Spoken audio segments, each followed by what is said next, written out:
Okay? For population mean, KX, no, na may bar for sample mean. Now, what is a mean? Mean, by definition, it represents the average value of a set of data points. So, yung letter U na to, yung MU na to, it is used when referring to the population. While yung X na may bar sa taas, it is used when referring to a sample. Uulitin ko, kapag yung ganitong symbol, population mean. Kapag yung X na may bar sa taas, sample mean. Next, we have the standard deviation. So, ang symbol niya is sigma. Okay? So, by definition, ang SD po natin, it measures the dispersion or spread of data point. Now, this sigma, it is used for the population, while yung letter S na ito, it is used for sample. Okay? So, now, what is a population? Okay, so population, it is all items or individuals of interest. It refers to a group of people. Now, for example, no, ang students of CEU, okay, it is the population. Household of barangay in Bel Air, it is a population. Now, in statistics, the term generally refers to the defined group of or aggregates of people, animals, object, materials, measurements, or events of any kind. Now, what about a sample? Ang sample natin, nasabi na natin before that it is a subset ng ating population, correct? Yung sample natin, it is a small group of actual testing and it is representative of the population natin. So, the sample should bear the characteristics, whatever characteristics or description the population has. Now, what are the reasons, no, for selecting samples? Now, in biostatistics, we often deal with a large population, correct? So it is impractical, no, para i-collect natin yung data doon sa ating entire population na yon. Now, yung sampling natin, yung sampling technique natin, it will allow us to draw the conclusion about doon sa population natin with a reasonable accuracy and efficiency. Now, these are the reasons, okay, for selecting a sample. Number one, complete enumerations are not possible when the population is infinite. Number two, the result are needed in short amount of time. And number three, survey area is wide. And number four, limited resources. Now, let's focus on the number five. Item or unit is destroyed during investigation. Take note guys that some investigation involve destructive testing, no? Kung saan where the act of measurement or analysis it will alter or it may destroy the item or the unit being studied. For example, in a medical research, yung examination ng tissue samples natin for pathology, kunwari, it may involve destruction of the tissues. In such cases, no, you can't retain the entire population for further study kasi nga dapat accurate, dapat precise. Okay? Wala dapat distraction. Okay. Now, sometimes, no, the cost, yung time or yung resources required to examine or yung test, no, you will test the entire population, they are prohibitive. Now, sa mga cases na ganyan, it is more practical to take a sample even if some units are destroyed in the process. For example, yung ating mga endangered plants o yung ating mga endangered animals. In some cases also, no, it may be unethical, no, to retain or harm the items or yung units natin. Now, for instance, in pharmaceutical testing, it may be considered unethical to keep using animals for research. It causes them harm also yung ating animals. Okay. Now, what about sampling? Okay. Now, these categories, no, it may differ in how the sample is selected and extent to which the result can be generalized to the entire population of interest. Now, sampling, it is you need to select a portion from the population. Now, there are two types of sampling techniques. Now, we have the probable and non-probable. Okay. probable or probability sampling. Okay? So this one, it is the technique means every member of the population has the chance, may chance na ma-select or chosen without any influence from member to another.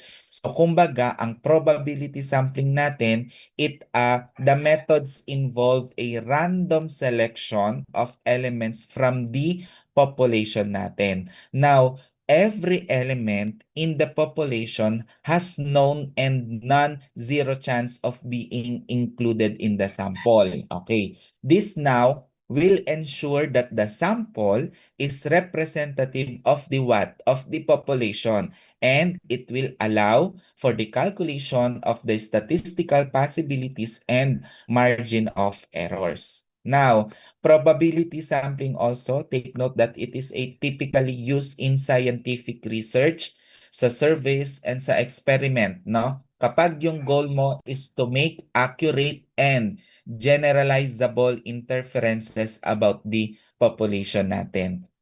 What about non-probable? Now, this technique does not use random sampling. It is weak and it can introduce bias. Now, non-probability sampling method do not rely on a random selection, and not every element in the population has a known chance of being in a sample. Instead yung mga elements natin dyan, sineselect natin sila based on convenience, based on judgment, based on availability. Okay? So this can introduce bias into the sample. Now, ang non-probability sampling natin, it is often used when probability sampling is impractical or too costly, masyadong mahal. It is common ang ating non-probability sampling natin in exploratory research, qualitative research, or sa situations kung saan yung mga researchers natin gusto nila ng mas mabilis na insights. Pero ang concern lang, no, it is not generalizability, okay? Walang statistical generalizability, okay? Now, when we say statistical bias, please take note of this one. When we say statistical bias, it is a term used to describe the statistics that don't provide an accurate representation ng ating population. Okay? Uulitin ko, kapag ka probability sampling, it will represent the population, and it will allow the calculation of statistical probabilities. Ang probability sampling natin, it is used in scientific research, in surveys, saka sa experimental natin. Okay? Now, pagdating sa non-probability naman, usually ginagamit siya sa exploratory research, sa qualitative research, or sa mga situations na gusto ng researchers natin na mabilis yung insights. Okay? Now, here also is the key differences of probability versus non-probability. Now, let me summarize this one, okay? So in summary, the choice between probability and non-probability sampling techniques, depende yan doon sa iyong research objective, sa iyong available resources, saka doon sa level ng generalizability required. Now, probability sampling is preferred kapag ang research mo need to make precise and statistically valid, no? That will interference about the population. Kapag ka non-probability sampling naman, it may be acceptable when exploratory or qualitative research is conducted, or when probability sampling is not feasible.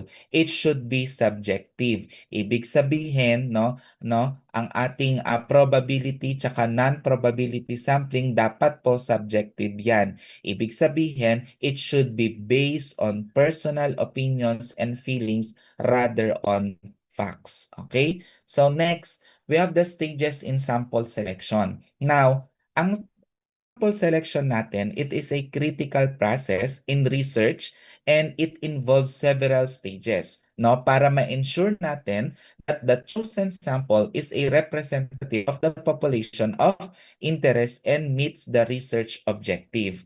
Now, the first step is to clearly define the population you want to study. Now, the population here represents the entire group or set of items, individuals, or units that are subject of for your research. Next, no, step 2 natin, the sampling frame. Okay, so the sampling frame is a list of source that contains all the elements. No, kapag ka sinabi nating all elements, andito yung item, yung individuals, yung units. Okay, since it contains all the elements of the defined population, it should be complete, accurate, and up to date. Okay, so the sampling frame is essential for selecting a sample from the population natin. Now, this is step 3 and step 4, no? Combine na natin ang 3 and 4. So, you need to select an appropriate sampling method based on your research objective and the nature of your population. Now, the common methods include simple random sampling, stratified sampling, systematic sampling, cluster sampling, convenience samplings, and so on. Now, each method has its advantage and limitation. Later on, i-discuss natin yan. Next, step 5. Now, you need now to decide on the size of the sample you need. So the sample size is often determined based on the factors, no? Such as the desired level of confidence, yung margin of error natin, and the variability within the population. Now, statistical techniques and sample size calculators are commonly used to make this determination. O ulitin ko, you need to have a statistical techniques and sample size calculators para these are the commonly used to make this determination. Next, in step 6, no? So in step 6, using the chosen sampling method na kapag nakahanap ka na ng best sampling method mo, now, all you need to do is select the actual sample from the sampling frame mo. You will ensure that the selection process is random or follows the predetermined method para po ma-minimize natin yung bias and ma-ensure natin yung representativeness. Now, na-define mo na yung target population mo, nakuha mo na yung sampling frame mo, na-define mo na siya kung non-probability or probability sampling technique, no? Nakapag-select ka na ng sampling unit, na-select mo na yung sample size mo, nakuha mo na yung actual sampling unit mo, all you need to do is to conduct the fieldwork na. Okay? Kapag na-achieve mo na yung step 1 to 6, no? The last thing you do is to conduct the fieldwork na. Okay. Let's say you want to know whether a population likes a Marvel versus DC. We need to do a survey, no, to know which one they like. But first, we need to define yung population mo, no? So ano ba, buong CEU Makati ba ang gusto mong malaman? Okay. Kapag na-define mo na buong CEU Makati, yun na. And then, no, another example. So the study population here is the entire coin population. This is the source of your study data. Halimbawa, no? Ang study population mo ay yung entire coin population. Andyan lahat, may piso, may 25, may 5 piso, may 10 piso, may 20 pesos. Now, the population is whom we want to generalize our study result. Ito yung gusto nating aralin, itong buong population na to. Next, no, since nalaman mo na gusto mong aralin lahat ng population ng entire coin, next is to identify the sampling frame. You need to identify the sampling frame, no? It is a list, no? Ang sampling frame natin, it is a list of all possible members of the population and it can be included as samples. Ideally, yung sampling frame natin, it should match the population in terms of most characteristics, okay?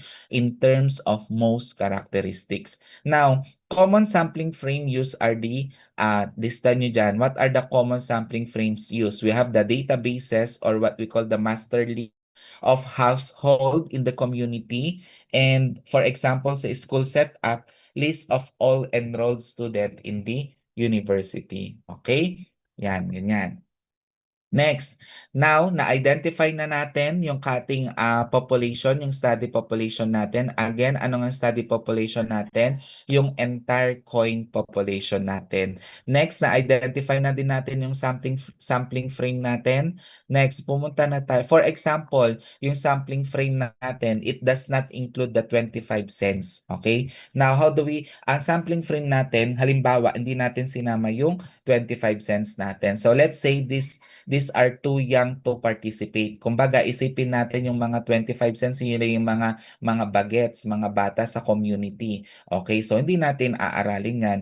And yung ating mga 20 peso, kunyari, let's say they are still not part of the database, no? So, ayan yung sampling. Kumbaga, yung sampling frame mo, magre-range lang siya dun sa 1 peso, 5 peso, tsaka 10 peso. So, again, ang sampling frame, it is a list of all possible members of the population that can be included in the sample. Okay? So a sampling frame is a researcher's list of all possible members. All possible members. If sa study mo, entire population, no? Tama, kasama yung 25 cents at 20 pesos. So, ibig sabihin, kasama sila sa sampling frame. Pero for example natin, hindi natin kunwari isasama sa sampling frame natin yung 25 peso tsaka yung 20 peso. Sa sampling frame natin, no, ang kasama lang 1 peso, 5 peso, tsaka 10 peso.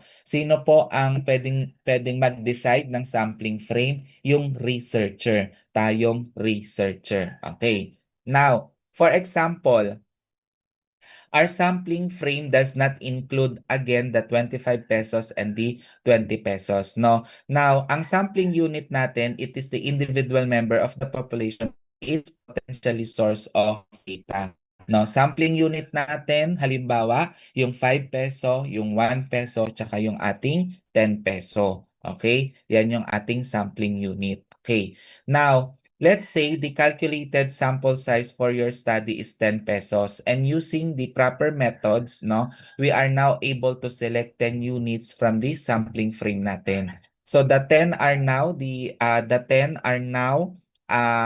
samples or the actual source of the data. So they will receive the survey, okay? So dun sa 10 sa ilan pa to? 3, 6, 9, 10. Now, dun sa 1 peso, sa 5 peso, tsaka sa 10 peso, nakuha mo na yung 'di ba ulit population, entire population, lahat ng mga coins ang gusto mong aralin. Ngayon, nag-select ka ng sampling frame. Sa sampling frame mo, hindi mo sinama, okay, sa entire population ng coin mo, yung 25 cents, saka yung 20 pesos. Now, ang sample mo ngayon, since nakalatag ka na ng population, nakakuha ka na ng sample frame mo, kukuha ka na ng sample mo. Again, yung sample mo, saan nakuha yung sample mo? Dito sa iyong population, which is the coin. Okay? Now, dun sa sample mo, kumuha ka lang ng 10. Merong 10 pesos, may 5 pesos, may mga 1 peso. Nagets nyo guys? Okay? So, kumbaga, ito na yung magiging actual source ng data natin. Itong 10 na to na na-select natin doon sa coin population natin, sila lang po yung makakakuha ng survey. Sila lang yung aaralin natin, itong 10 ito. Okay? Itong naka-circle na to. Okay? Next, now, we have the overview of sampling technique. Again, pag sinabi nga nating probability sampling techniques, ito yung method na nag-i-involve ng random selection of elements from the population natin. So, ibig sabihin, yung every element doon sa ating population has a known and has a non-zero chance of being included in the sample. So, lahat sila included. Walang chance na hindi ka ma-include sa sample. Now, this will ensure that the sample is representative of the population and allow the calculation of statistical probabilities and margins of error. Kapag ka non-probability, usually they do not rely on random selection, and not every element in the population has a known chance of being in the sample. Okay? So, under ng probability sampling techniques natin, we have the simple, systematic, stratified, tsaka cluster sampling natin. Take note that all types of probability sampling techniques can be multi-stage. What about under ng non-probability sampling techniques natin? We have the quota, the snowball, self-selection, convenience, tsaka purposive. So the types of purposive sampling, we have the extreme, heterogeneous, homogeneous, critical, tsaka typical care. First, no, punta na tayo kay probability sampling. Now, nasabi ko kanina, yung mga under ng probability sampling, it should have both coverage or a non-zero chance of selecting any members of target population and external selection, which is the random selection of members of the population to be participate in the survey. So, ibig sabihin, no, na ito ang ating probability sampling natin, guys, no, ibig sabihin, it involved lang nung random selection. So, ibig sabihin, you have yung population natin, it is known. Okay? Yung population natin dito, it is known and walang chance na hindi sila ma-include sa sample natin. Okay? First, we have the simple random sampling. Most basic type of sampling design. So, every element has equal chance to be included in a sample. Now, one good example of a probability sampling technique is the lottery method. Now, in lottery method, each of the population member is assigned a unique number. So, yung number na yan, they are placed in the bowl and thoroughly mixed. Then, a blind folded researcher selects the n numbers, no? Yung population members niya having a selected numbers are included in the sample. So, self-explanatory naman, no? Kunyari kayo, BSMT2C, may recitation tayo, tas may recitation tayo kunwari, binigyan ko kayo ng mga numbers assigned sa inyo.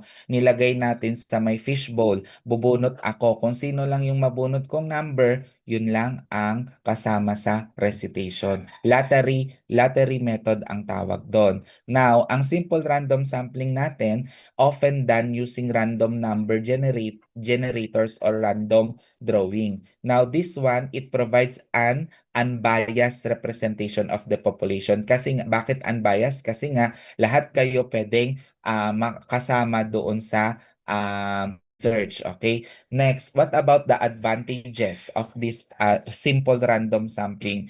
So analysis of data is simple and easy, and the drawing the sample is also easy. Now, sa scenario natin, suppose you are conducting a study to estimate the average income of household in a city with 10,000 household. You want to use simple random sampling to select a representative sample of household for your research. Now, first, all you need to do is to define the population. So the population in the case is all 10,000 household in the city, correct? Now, ideally, you would create a list of 10,000 household with unique identifiers. For example, yung mga numbers or yung mga addresses nila to serve as your sampling frame. So this list now, it is important for the random selection process. Now, na alam mo na yung sampling frame mo, aalamin mo naman ngayon yung sampling size mo. Let's say you decide to survey 500 household lang to estimate the average income. All you need to do, next step is randomly select the sample. You will use a random number generator or randomized method, either drawing lots using a computer program para makapag-select ka ng 500 random household mo from your sampling frame. Now, this will now ensure that every household has an equal chance of being selected. Now, nakapag-select ka na ng sample mo, all you need to do is step 5, no? Survey the selected sample. Contact and survey the 500 randomly selected household regarding their income. Then after that, no, you will now calculate the average income of the 500 surveyed household. So ibig sabihin, itong sample mean nyo na to, it can be used to estimate the average income of all 10,000 household in the city natin. Okay? So another example, suppose you have conducting study, estimate the average income. Ayan na nga yun. Okay? So ganun yun. Okay? So ayun. So in short, no, kung 10,000 yan, random sampling yung ginawa mo. Okay? Yun yung yun yung iyong ginamit na sampling technique, yung random, okay? Naghanap ka or random select ka ng 500 household from your sampling frame, okay? Next, we have the stratified random, okay? So dito sa stratified random natin, ang sampling method natin, sampling method where we divide the population. I-divide mo yung population into non-overlapping subpopulations or strata, and then select one sample from each stratum. Okay. For example, this one. Okay. Okay. So dito na tayo sa example. Now, imagine you are conducting a survey to determine the average test scores of students in a large urban high school within 1,000 students. You believe that the students' grades levels, no, you have the freshmen, the sophomores, the juniors, and the seniors, no, it might impact their test scores. Now, you want to ensure that your sample reflects this variation. Anong gagawin mo? Now, i-define natin yung population natin. Okay? Anong population natin dyan? Anyone? What would be the population in this scenario? Anyone?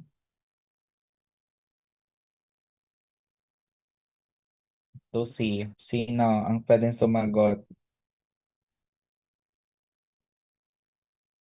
What is the population in this scenario?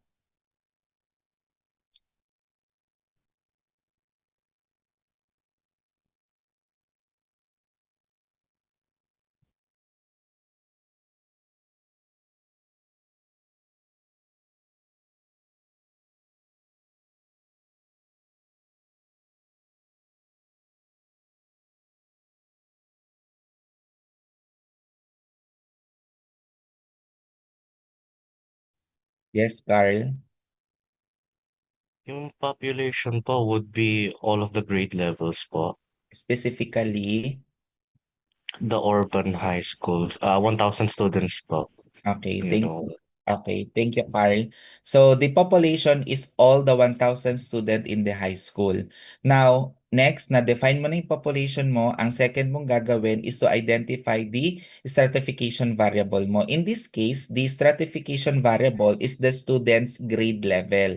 Yung freshmen, yung sophomores, juniors, saka seniors natin.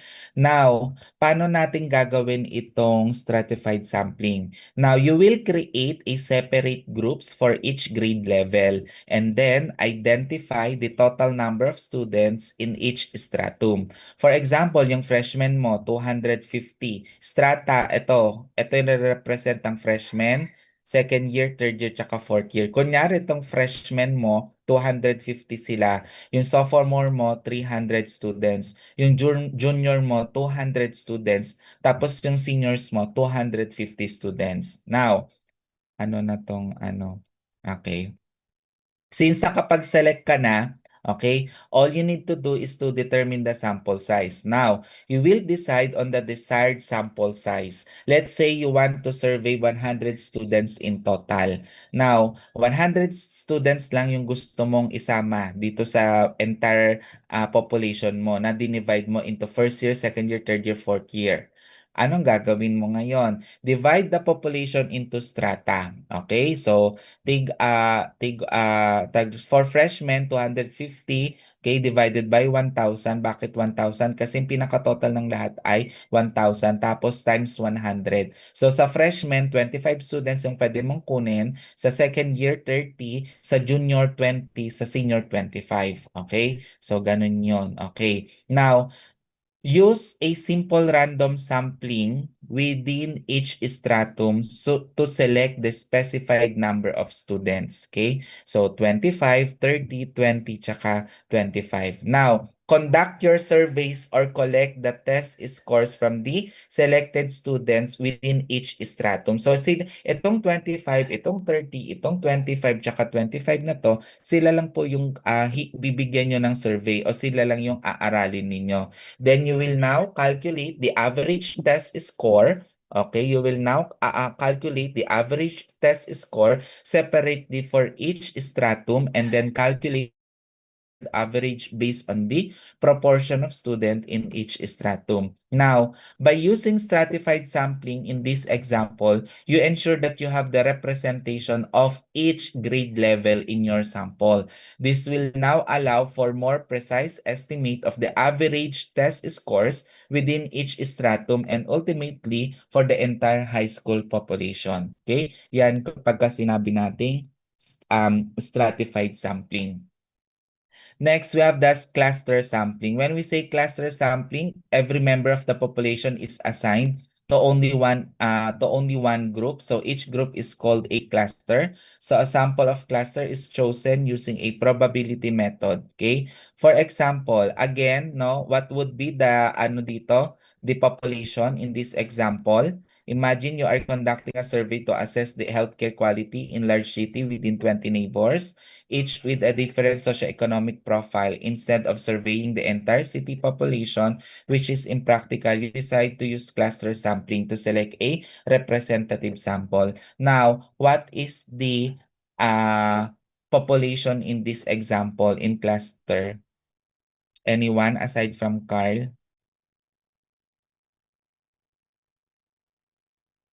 Ano ang ating tawag dito, population diyan sa example? Yes, spring. Yung 20 neighborhoods po. Thank you, Spring.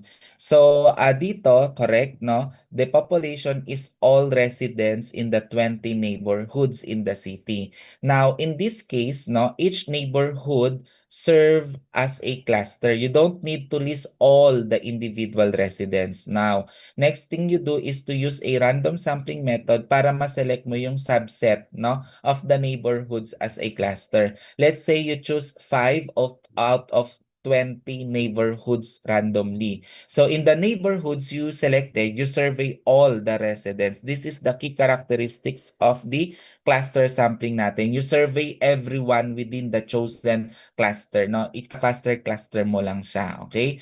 So you will now collect and analyze the data from the residents within the selected clusters, and then you will now calculate the relevant statistics such as the average healthcare satisfaction based on responses from these clusters. Now, guys, in short, no, by using this cluster sampling, you have a simplified, no, you have the sampling process. Instead of surveying every individual doon sa city, you only need to survey the residents within the selected neighborhoods. So, kumbaga, naka-cluster na siya. Now, this approach now is particularly useful siya when it is challenging or expensive to create a complete list of all individuals natin in the population natin, or kapag yung population natin ay malaki and dispersed across the different location. So mas maganda ang cluster sampling. So cluster sampling, it is an efficient way to obtain a representative sample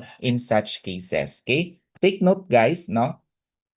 That the stratified sampling includes the elements from each stratum, while cluster sampling includes elements only from the sampled cluster. So, ibig sabihin sa stratified sampling technique natin, yung elements natin, they are selected from each stratum or subgroup within the population. Yung strata natin dyan, they are created based on the specific characteristics, and yung samples natin, they are drawn independently from each stratum. So, ibig sabihin, this means that you intentionally include the elements from every, ibig sabihin lang yan, no? You intentionally include the elements from every subgroup in your sample. So, sa ating stratified sampling, ang goal natin is to ensure that each stratum is represented in the final sample in the proportion of your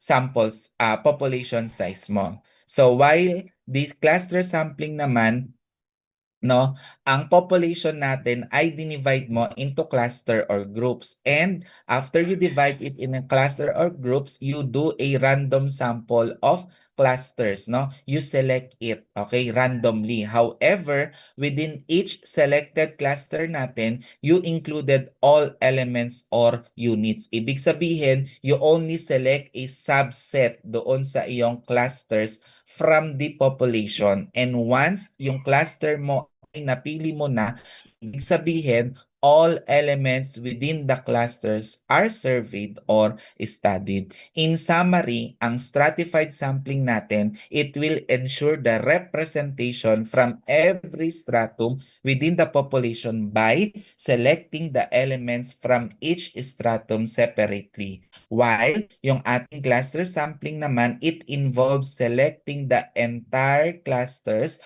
from the population and including all elements within the selected clusters natin. So these two sampling techniques natin, they are used in different scenarios, no? Based on the research objectives and practical considerations. Again, depende pa rin yan kung ano yung type ng research na gagawin ninyo. Okay? Next, now we have the cluster sampling. No? Cluster sampling is useful in the following situations. No? Geographically dispersed population, limited resources, natural groupings, sampling frame challenges, logistical constraints, saka epidemiological studies natin. Okay? Now dito sa geographical, syempre iba-iba, no? Malalayo ganda na iba cluster mo siya.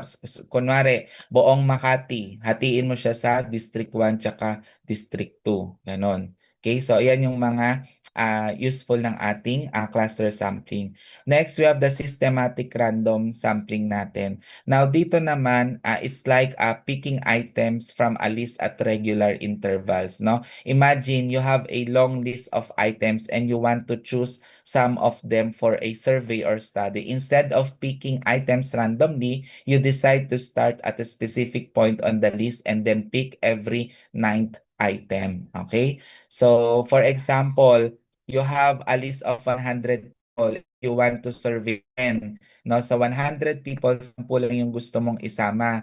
You could start with the 5th person, no, on the list, and then pick every 10 person after that. Okay, so this way you ensure that your selection is every space and represent the whole list. For example, dito sa picture na to, okay, sino yung mga kasama?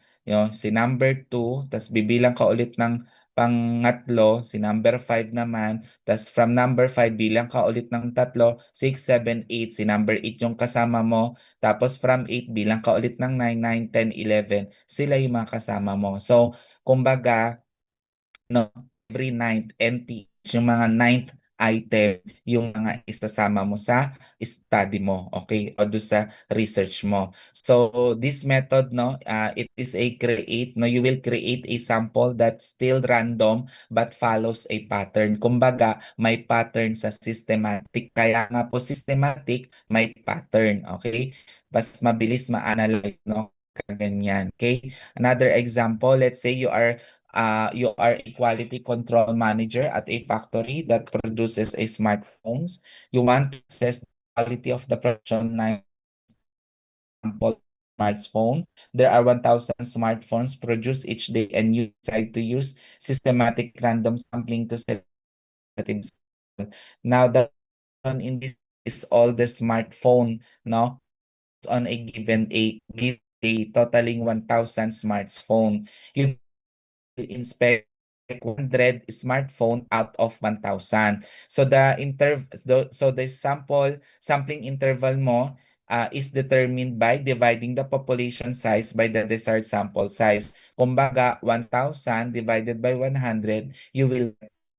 Okay, so you will use a random number generator or another randomization, like a random number between 1 and 10. Let's say you randomly select the number 7. Begin with the number 7th smartphone on the production and then select every smartphone.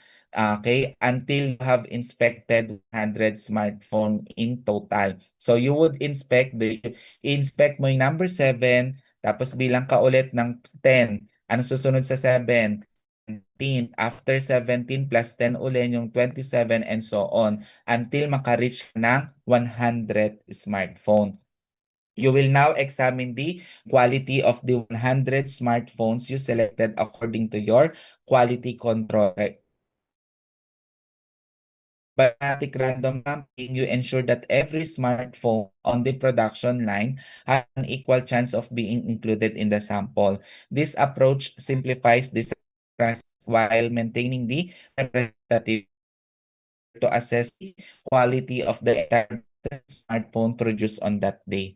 Okay, note that all types of probability sampling techniques natin, it can be multi-stage. Okay, when we say that all types of probability sampling techniques can be multi-stage, we mean that it is possible to apply the multi-stage sampling approach to various probability sampling method natin. So in multi-stage sampling, the process of selecting a sample is carried out in a multiple stages or steps, no? So each stage involve a different level of sampling, starting from a larger, more inclusive group and gradually narrowing it down to the final sample natin. Okay? So kumbaga sa ulit, no? Sa stratified sampling natin as multi-stage, no? So again, stratified sampling as multi-stage, you can divide the population into subgroups based on a certain characteristics, either age group or income levels. Now, within each subgroup, you might use simple random sampling to select a sample natin. What about in systematic sampling as multi-stage?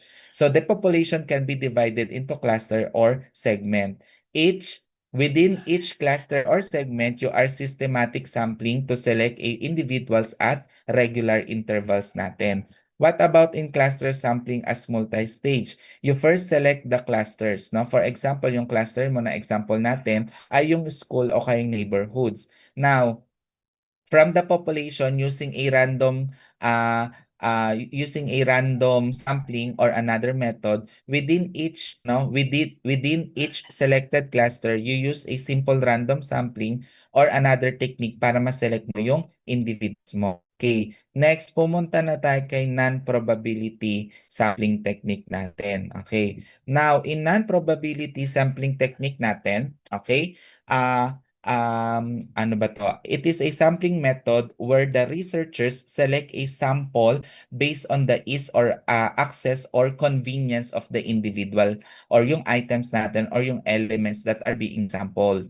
Okay? So in convenience, no? In convenience sampling, the sample is not selected randomly and there is no statistical basis for ensuring that the sample is representative of the entire population. Instead, no, the researcher chooses a participants or elements who are readily available or accessible.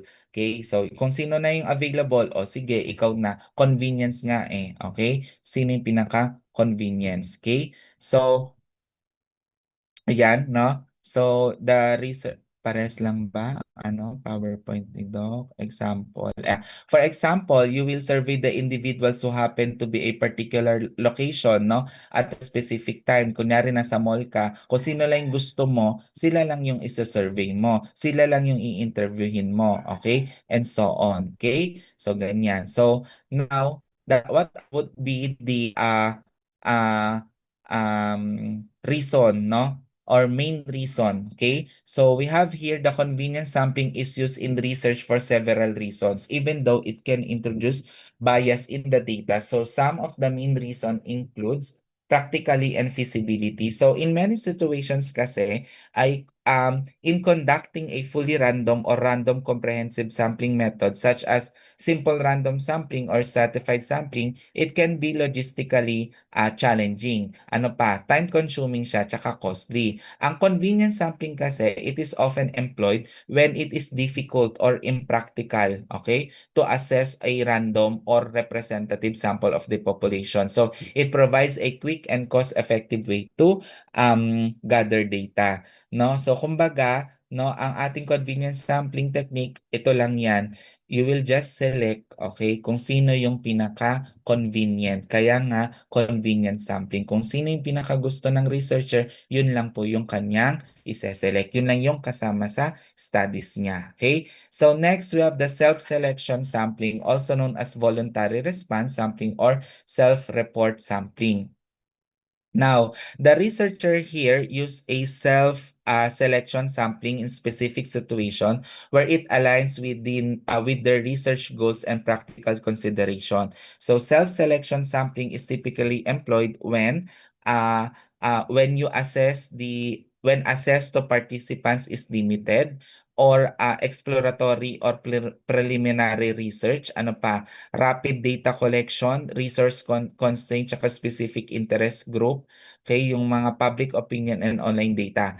Okay, so kumbaga ganito lang yan. Ang tatandaan nyo lang sa self-selection, inaano mo na yung, sinasubmit mo na yung sarili mo na, ay ako na, sige na, voluntarily ko isasubmit yung sarili ko na ako na yung kasama ninyo sa survey o sa research nyo na yan. So it is essential to recognize that the self-selection sampling has limitation, okay? Including the potential selection, may bias yan kasi nga nag-volunteer ka sa sarili mo, okay? So may bias, may limited generalizability, no? Findings from self-selection sample should be interpreted cautiously and may not be easily generalized to broader the population natin. So ang researchers dito often use self-selection sampling as a starting point for research or for gathering preliminary data, and they may subsequently employ more rigorous probability sampling methods if their research objective require a representative and unbiased sample. For example, yung nangyari kanina, no, during our discussion, wala sa inyo ang gustong mag-recite. Now, si Carl, no, tsaka si Spring, sila ang nag-volunteer, no? Kumbaga, kung gumawa ako ng research, sila lang yung nag-volunteer. So, sila lang yung kasama sa research survey ko. Okay, ganun yon. Next, we have the snowball sampling, also known as the chain referral sampling natin. Okay? Sa snowball, it asks a respondent to recommend others pyramiding in short, no? You will ask the respondent to recommend other respondent who might subsequently be invited to take the survey. Kumbaga, ano yung mga yan? Yung sa, di ba yung mga pyramiding, okay? Kunyari, alika kape tayo, yung para ipipiramiding ka na, meron ka na bang ganito? Tapos, diba ganun yun? O, mag-aano ka, engganyohin mo yung isa, o sige, naengganyo mo ng isa para mas umano, engganyohin mo pa yung mga friends mo, di ba? Kunyari, dapat may tatlo ka na makuha para mag-next ka, di ba ganun yun? So, ganun lang yun sa snowball, no? It will ask the respondent to recommend other respondents, okay? So, yung concept niya, yan, open-minded ka ba? O, ganun yan, no? Yan, next. Now, here naman, ano meron dito? Snowball sampling is used in research for several reasons, no? Hidden or hard to reach populations, okay? So sensitive or delicate topics, lack of sampling frame, exploratory research, characteristics or traits, cultural or ethnic research, saka yung mga pilot studies natin. Siyempre, mahirap talaga yan, okay? Kunyari, sensitive or delicate topics, no? For example, you want to know kung ang ilan na ang population ng mga HIV patients natin. Siyempre, hindi lang lahat magse-self-volunteer na ako. Hindi ganon. Siyempre, yung isa na HIV positive, kunwari, kailangan niyang mag-refer, no? So, open-minded ka ba, friend? Ganon. Pwede bang kunin ka as a sample? Ganon. Tas hanggang sa dumami na yung sample mo. So, again, kapag ka non-probability, no, you need to recommend to other respondents ulit. Okay? So next, now we have the purposive sampling, also known as judgment. Ito, mga judgmental. Okay? So the interview or study designer chooses a sample units who by their judgment will meet the specific purpose of the studies. Okay? So kumbaga, no, ang researcher dito intentionally select a specific individuals, cases, or elements from a larger population based on predefined criteria or a specific characteristics. Like probability sampling method that rely on random selection, sa non-probability, uulitin ko, may bias kasi nga ikaw yung nagseselect ka. Okay? So, ganyan, no? Specific criteria, representative may vary. Kumbaga, for example, naghahanap ka ng partner mo. So, syempre may specific criteria ka dyan kung gusto ma-TDH, tall, dark, and handsome. Sabi nga ni Shuvi, 'di ba? Ganon. So, may judgmental.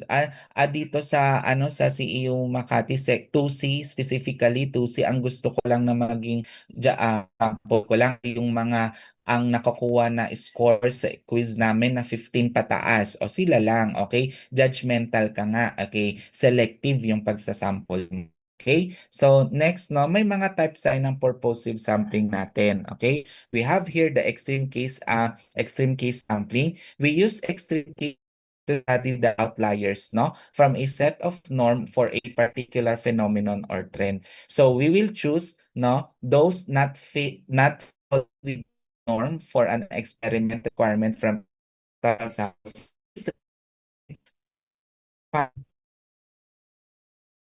occur and whether is returned to them. Okay? So next we have heterogeneous sampling aka maximum variation. Okay, so ito naman, ang tatandaan nyo lang dyan is to capture a wide range of perspective natin. So ibig sabihin, you will search for a variation in perspectiveness. Sa homogeneous sampling naman, a group of people of the same age, gender, yung via age, via gender, background, tsaka occupation. Next, in number 4, critical case sampling natin, it chooses one information-rich case to represent the population natin. Okay? So it is again, choose one information-rich case to represent the population natin. For example, to study a crop patterns at different times of years, yung mga crop natin, okay? So a single village will frequently harvest water supply, moderate consent instead of cases. Case sampling. So a typical case purposive sampling natin, it is used when the researchers or evaluators wants to study a phenomenon, okay, that is related to the parent sample's typical members, okay? So again, phenomenon related to the parent samples or yung average members natin. For example, if a surveyor taker wants to understand how inflation affects peoples with average income, the only average income earners will be selected from all natin. Next, in expert sampling naman, ang target natin individuals, the researchers target the individuals that are recognized as expert or authorities in the fields, no? Seeking their insights and opinions, no? Expert, kunwari lahat ng yun yung gusto mong maging sample. Okay, ganon. Next, we have the quota sampling. Now, in quota sampling, no, it has a okay, in quota sampling. Now, in quota sampling may dalawa. We have the proportional tsaka non-proportional. Okay. Now, what is the difference between proportional from non-proportional? Proportional, it is the name proportional because the population of interest is represented almost exactly by the percentage of each major demographic group in the final survey result. While kapag non-proportional quota sampling naman, it captures a minimum number of respondents lang doon sa specific group. Okay, less restrictive. Okay? So, yan. So, next, no, for example, let's say in this example, we will just get 20% from each group. So, in proportional, the sample will come from the exact percentage of each group. Okay, exact percentage. Okay, so next. Okay, next. How do we determine the sample size? Now, it is important to take note that determining the appropriate sample size, it is a critical aspect of research design. Now, researchers aim to strike a balance between the size of the sample and the level of precision that is required and the available resources. Now, we have here no that when we determine the sample size, no, first, now we have no standard rule for sample size, no? So dito ibig ang research studies natin do not have one size fits all rule for determining the sample size natin. So the appropriate sample size natin depende yan sa various factors, no? Including yung research objective ninyo, yung population size, pati yung available resources and the desired level of precision natin. Now another one, no? Kapag ka higher percentage of sample increase validity, when a larger percentage of population is included doon sa iyong sample, it tends to increase the validity of the study or yung thesis mo or yung research mo. So the validity in this context refers to the extent, no, to which the findings accurately represent the characteristics, yung behavior, yung trends of your entire population. So a larger sample is more likely to representative of the population natin. Okay? So another one, so we have also here, no, we can use, no, Slovin's formula to calculate the number of samples to use for a study. We can use Slovin's formula to calculate how many samples of blood is needed for your study. For example, no, yung mga blood, kunyari, yon.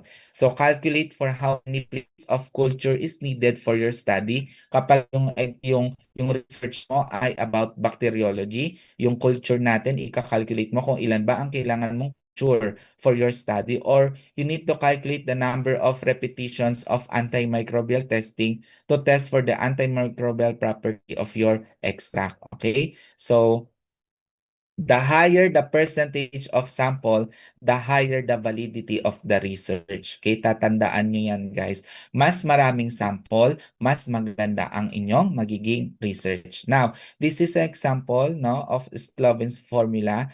N is equal to N over 1 plus N is squared. No, N, the small n, it is the required sample size. Big N, it represents the total population size. Yung margin of errors, no, usually expressed as decimal. Okay, so Slovin's formula can only be used when the population of the study is already known. Kapag alam mo na yung population study mo, gagamit ka na Slovin's formula. Okay, so the margin of error can be 0.5 or 0.1. Ito yung makakatulong sa inyo para ma-determine nyo yung accuracy ng confidence level of your study. For example, ang margin of error ninyo ay 0.5. It will now indicates that your study has confidence level of 95%. Likewise, kapag ang margin of error ninyo ay 0.1, okay, it will give you a tighter accuracy, magiging 99%.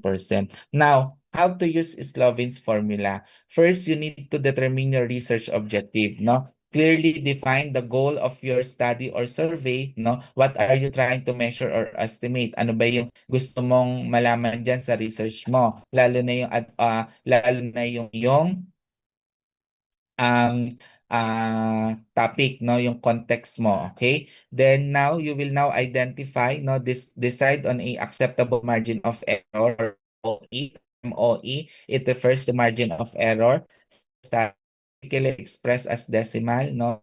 Yan, ganyan. Then plug the values in the formula to calculate the required sample mo. And then, for example, punta na tayo sa example.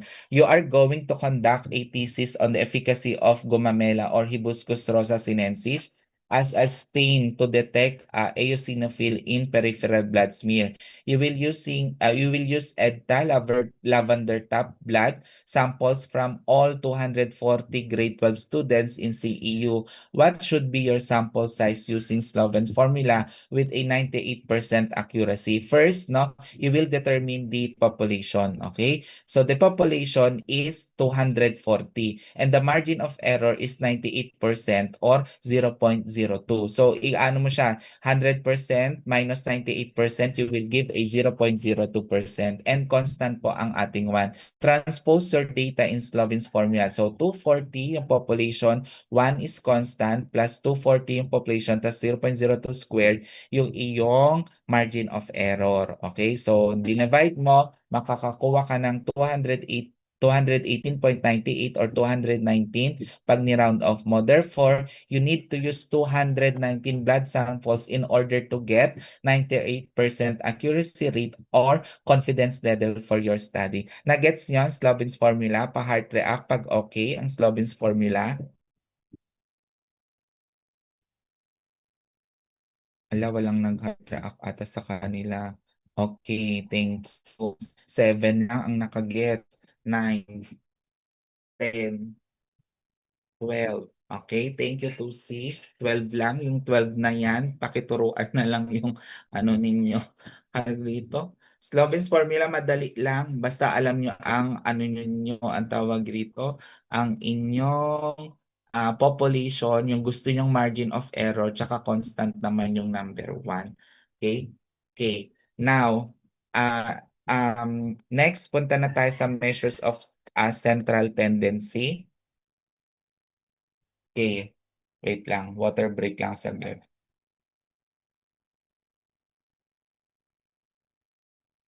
May tanong dito sa ano natin, sampling technique. Basta ang tatandaan nyo lang sa sampling technique, no? Kapag ka probability, may ano tayong lahat. Ang tawag dito, may chances tayo na makuha lahat. Kapag ka non-probability sampling naman, ikaw may bias kasi nga ikaw yung namimili kung sino yung gusto mo na isama sa iyong research. Okay? Now, punta na tayo sa measures of central tendency and variability. Now, ang measure of na may bias may statistics ba kayo nung high school? Pa-heart react yung may mga meron. Para, yan, 'di ba? Paulit-ulit na lang to. May background na kayo dito, alam ko. Okay? So, introduction, no? So, a central tendency summary of statistics, no, that represent the center point or typical value of a data set natin. So, it will provides the insight into where the data tends to cluster or concentrate, no? And are also referred to as the center of the distribution. So in statistics, the three most common measures of central tendency are the mean, median, and mode. Okay, so a measure of central tendency is like finding the middle or typical value in a group of members natin. Okay, next. Simply the mean is the average value, the median the value when the values are in chronological order, the mode is the most occurring value natin. So this us to understand where the center of as an idea of what a typical value look like. Again, pagka mean yung pinaka-average, kapag median pinakagitna, yung malabas na value 10. Okay. Now, according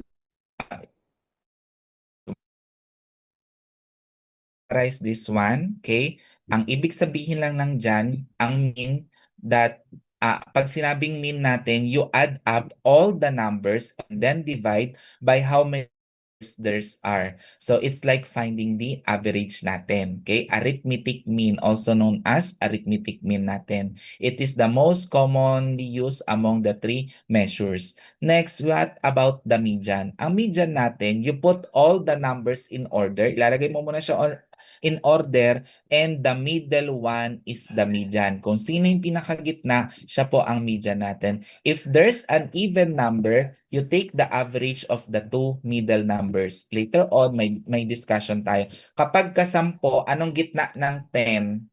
5 and 6. You will add that 1 divided by 2. Yun yung makukuha mong median. Correct? Kapag ka-mode naman, it is the qualitative data. Ibig sabihin, kapag mode, it is the number that appears most often in the group. Okay? Kung sino yung appears sa now. Yan. So mean, sum of all values, no? Kunyari, 10, 1, 2, 3, 4, 5, 6, 7, 8, 9, 10.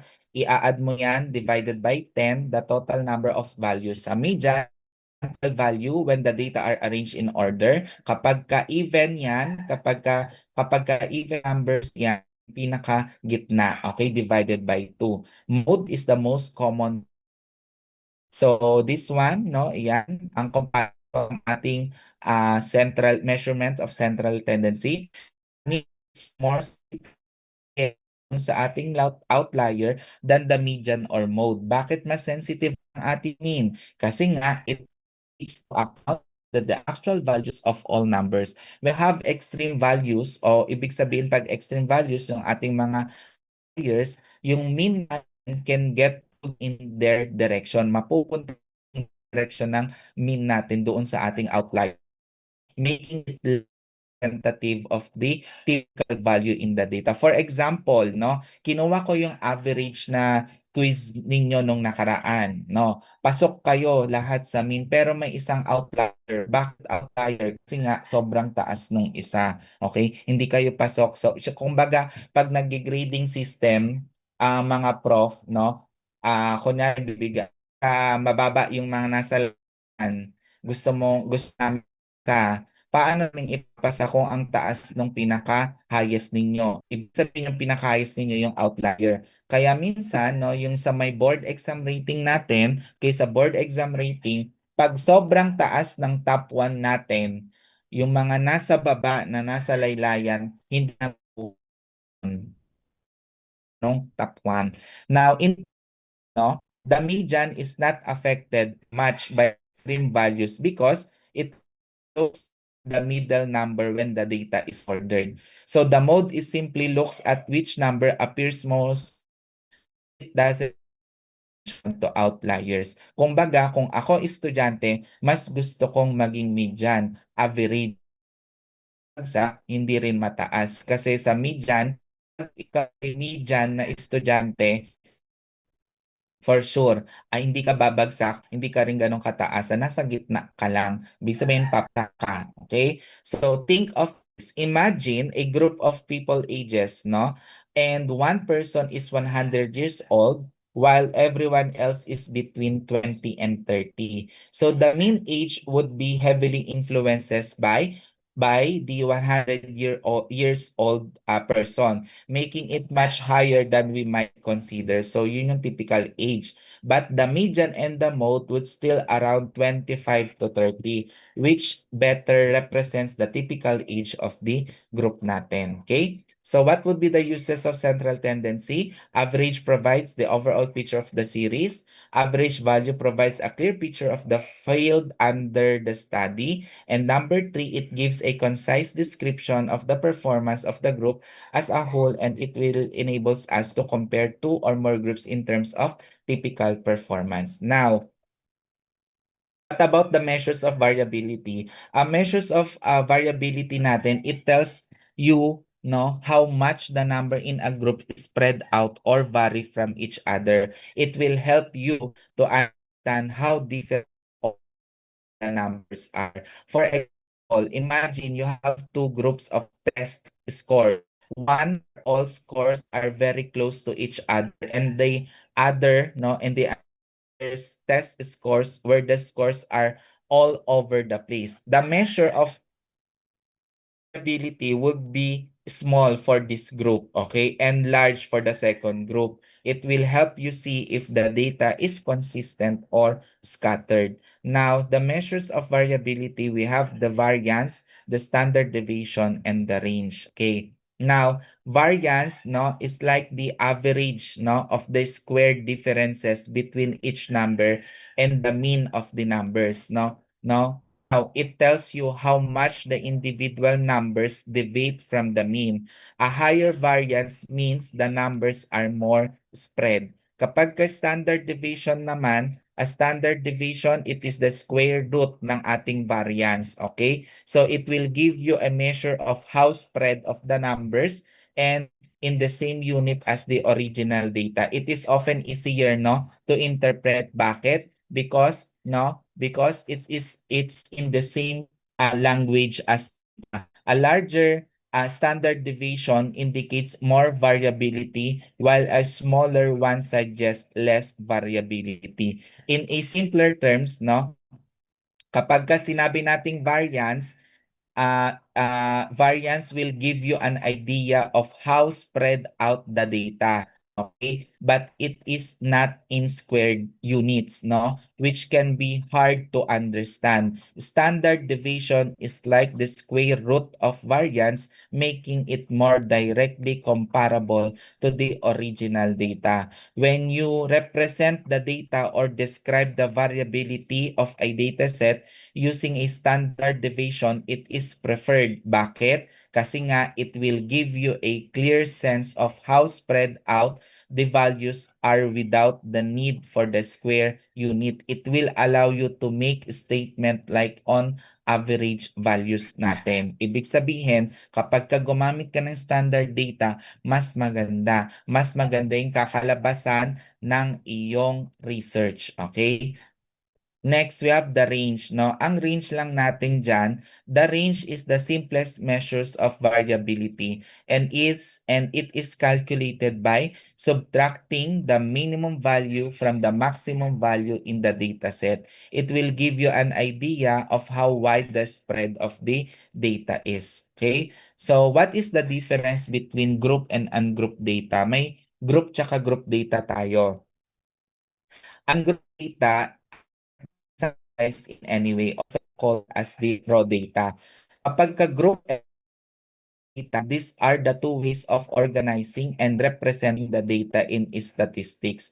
So the key difference between the two, okay, on the two individual data, it points or the values are organized and represented, okay? So uulitin ko, kapag ka ungroup raw data lang siya, kunyari ganito ang mga example ng ungroup data natin.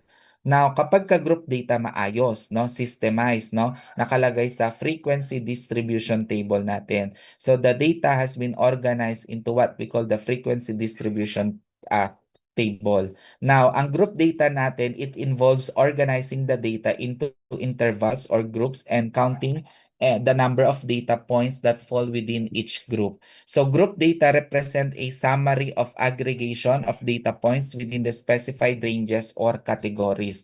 So an example of group data for the same exam score should be 70 to 79, no, to students, okay? 80 to 89, 6 students, okay? So 90 to 99 to students. Mga ganon lang yan. So for example, ayan, ganito, no? Basta kapag ka group data nakalagay siya sa frequency distribution table natin, okay? So measures of central tendency for ungrouped data. So we will now compute, no? The mean, median, and mode. Computation for the measures of central tendency is different for ungrouped or raw data from group or in frequency table data. So the next lesson will teach you about computing the measures of central tendency. For example, ungroup muna tayo mga kapatid ha, ungroup. The mean often called the average of numerical set of data. It is simply the sum of data values divided by the number of values. So ganito ang formula ng mean natin. You will calculate the mean ng 24, 25, 31, 50, 53, 63. So you will add muna yan lahat. Saan nakuha yung 7? 1, 2, 3, 4, 5, 6, 7. 7 kasi yung value natin, kaya 7 yung number of values natin. Ayan, sum of the values divided by the number of values. So 327 divided by 7, you will give 46.71. Okay? So sa median naman, the median is the number that falls in the middle. Okay? Kapag ka the formula for median is different depending upon the total number. Okay? Nasabi ko na kanina, pag odd number or uneven number. So formula for odd number of variables, n plus 1, where n is the number of values, no? So this formula will compute the position of the median values natin. Okay. Next one, for example, let us determine the median of this set. 29, 25, 31, 44, 53, 19, and 78. The total number of values is 7. Thus, we will use the formula for odd numbers of values. So this will organize the data from lowest to highest, no? Kapag nakita nyo na yung raw data, anong gagawin ninyo? From lowest to highest. Now, naayos na siya from lowest to highest. Next, we transpose our data into the formula. So, divided by 2 Okay, so 8 divided by 2, you will get 4. Okay, so this will now indicate the position of the median value starting from the lowest value. Hence, look back to your original data, 19, 25, 31, 78. The value on the fourth position is number 31. Okay, sir, 41 is the median value. Okay, 1, 2, 3, 4, 5, 6. Tama.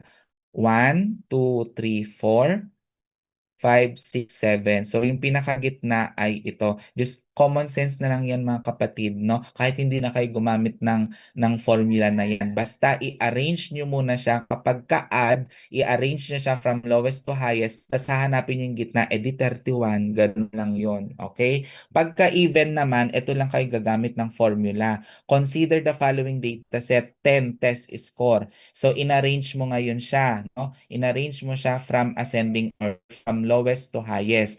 Since 10 yung data mo, kukunin mo yung number 5 tsaka number 6, correct? 1, 2, 3, 4, 5, and 6. Nung 5 tsaka 6 ang gitna, so 86 divided by 87 divided by 2, okay, 86.5. Nagets ba ako? Heart react nga kung nagets ang computation.